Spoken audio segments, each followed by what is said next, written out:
What's up, everybody? We are outside the fish room. That's the fish room. This is me outside. You're probably asking yourself, why are you outside? Well, it's pretty short, pretty simple, and it's in the title, so if you're guessing, anyway, what we got out here right now is the Guppy pool instead of the Guppy pond that I usually do every year. We actually set up the pool. You guys may remember this pool. I had the tiger shovel nose in it and the hybrid red tail in it.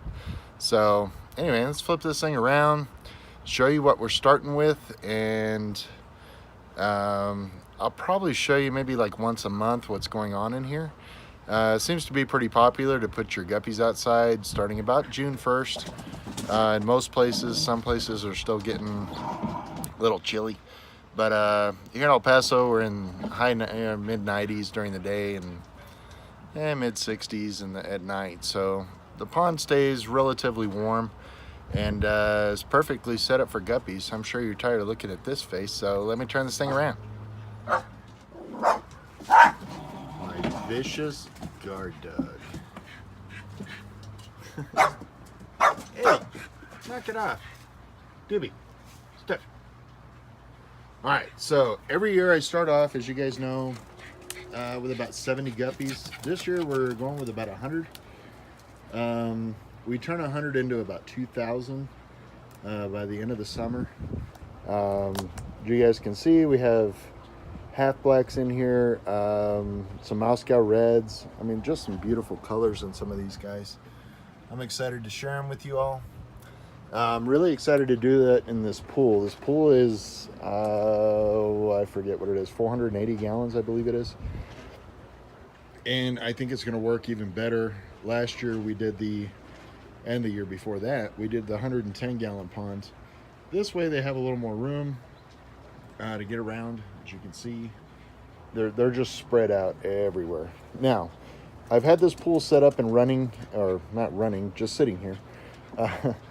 Outside for about a month now, and I usually set it up towards the end of April, beginning of May, and then the end of May, beginning of June is when I bring them all out. So I want to show you why though. Now if we get really close here, you can see there's mosquito larvae just everywhere in here. See the mosquito right there? And then there's larvae inside there. So I let the larvae build up, and when the guppies first get introduced here, they just go crazy on the mosquito larvae. You can see it's everywhere.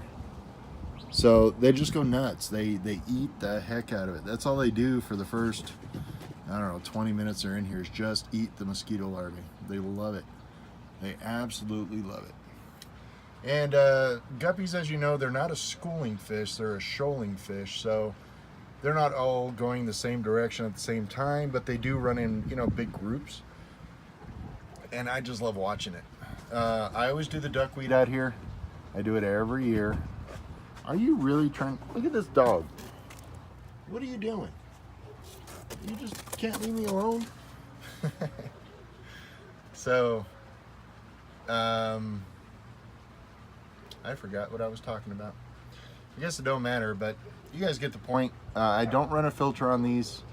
In the summer, this thing gets up to about 91, 92.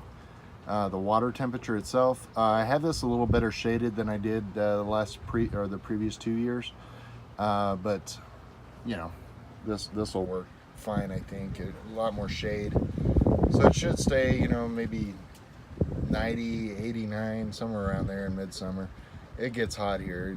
We've had summers here where it's 120. So the more shade, the better in the summers here. I just love these guys. I love getting them out here in the open. These guys sit in a 40 breeder all winter, and then they come out in these pools, and they just thrive. I actually have some neon tetras in here with these guys. There's also some leopard danios in here. You're not going to see those yet. They're probably still hiding, but middle of the summer, I'm hoping and praying that we'll actually be able to, you know, get some fry out of those. We'll see how it goes. It's not always a guarantee. Anyway, if you guys get the opportunity, definitely try this out. You don't need anything big. You can use, you know, like little 20-gallon pails or buckets. Just leave them in the shade and throw some guppies in them. And outside they thrive. I mean, I think I feed these guys about once a week, usually, is what I was doing last year. And they probably don't even need that. There's so much mosquito larvae in here, and just little bugs, insects, mites, that kind of stuff that they just go crazy over. So I'm probably not showing you any guppies, and you're going, why aren't I seeing guppies? Well, there you go. Got plenty of pregnant females in here, so they'll probably drop here in the next day or two, and then the cycle just starts all over. I'm going to add some Java moss to this thing, just to give the fry some cover from these big guys and girls. I don't want any of the fry to get eaten. We're trying to get as many as we possibly can. That's important. So, yeah, that's where we're at. This is day 1.